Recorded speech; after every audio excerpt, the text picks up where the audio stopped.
Tukaj bi želel povedati, da v letošnjem letu oziroma že več let se policija nasplošno ukvarja s preiskovanjem teh kaznivih dejanj tako, da skuša razkriti kriminalna žarišča, se pravi, kje se odvijajo ta kazniva dejanja, ter posameznike in kriminalne združbe, ki z izvrševanjem kaznivih dejanj zlorabe, prostitucije in trgovine z ljudmi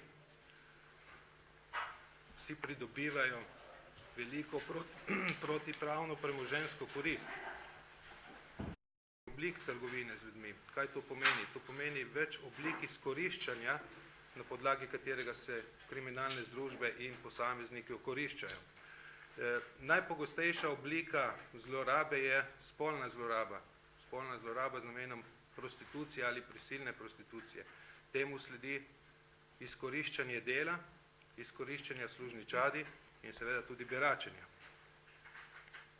Mislim, da tudi sami, če se malo več posvečate temu problemu, ste mogoče kdaj opazili kakšno tako sumljivo ali pa, bi rekel, podobno zgodbo, ki bi lahko kazala, da gre za obliko izkoriščanja, no in na take primere policija odreagira in skušamo tudi izpeljati vse potrebne postopke. Običajno, ko zaključujemo preiskave, moramo tudi poskrbeti za žrtve trgovine z ljudmi. Velikokrat žrtve potrebujejo svojo neko pomoč, naj si bo to samo psihosocialna pomoč ali samo pomoč varne vrnitve v domovino. No, v Sloveniji je na podlagi javnih razpisov so zagotovljena določena sredstva, ki omogočajo nevladnim organizacijam, da nudijo vso potrebno pomoč žrtvam trgovine z ljudmi, ter da jim pomagajo pri varni vrnitvi v domovino in pričetku novega življenja.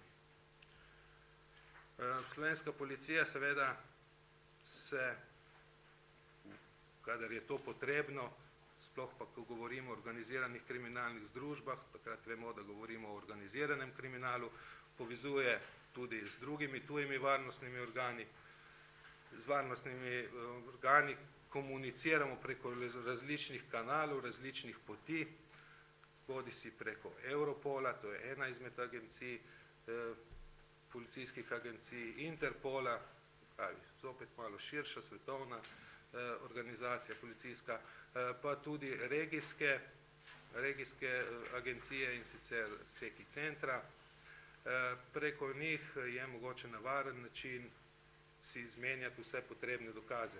No in tudi v tem primeru, ki bo danes predstavljen, je bilo potrebno mednarodno sodelovanje.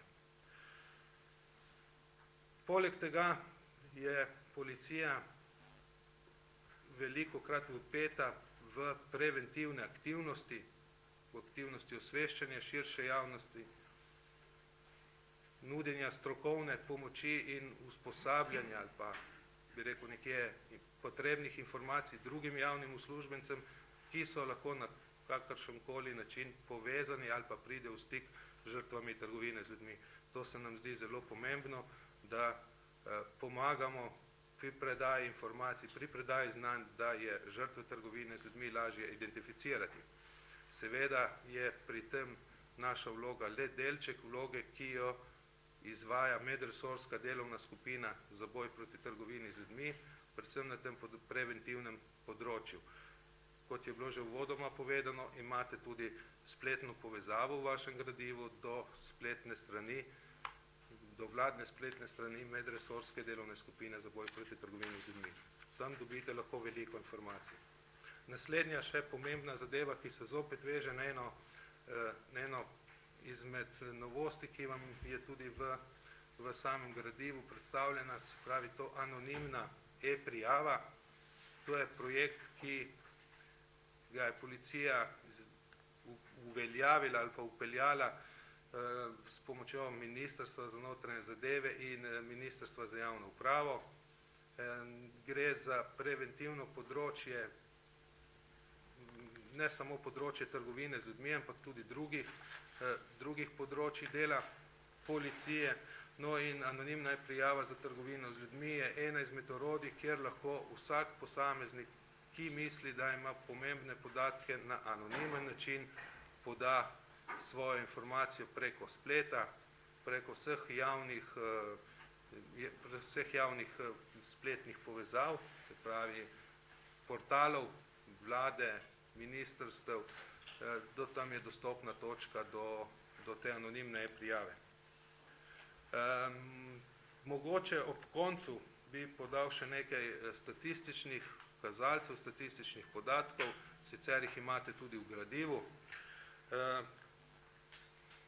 Največ je seveda obravnavanih oziroma zaznanih kaznivih dejanj zlorabe prostitucije, teh je tudi največ, letno se vrtijo tam od 10 pa do 20, kakšno leto sicer kaj manj, 5 ali še celo manj. Medtem ko so kazniva dejanja trgovine z ljudmi nekje konstantna tam od 2 do 3, 5 kaznivih dejanj letno. Mogoče boste si zdaj vprašali, kakšna je pa to neka številka, da je to mogoče zelo majhna številka, ampak moram vam povedati, da če primerjamo evropsko statistiko, je na 2 milijona prebivalcev, kot je v Sloveniji, 5 kaznivih dejanj zelo velika številka v primerjavi z zaznanimi tovrstnimi kaznivimi dejanji v drugih večjih državah. Tako da mislim, da je naše delo oziroma da so naša zaznana kazniva dejanja nekje v evropskem povprečju. Mogoče tudi še par besedic o žrtvah, koliko žrtev je bilo zaznanih oziroma je bilo oskrbljenih, predvsem pa koliko je bilo zaznanih. No, tudi žrtve so povprečno, se vrti ta številka nekje med 20 pa 30, tudi če pogledamo starost teh žrtev, identificiranih žrtev, se vrti tam od 18. pa največ do 30. leta, to je v tem razponu je največ žrtev.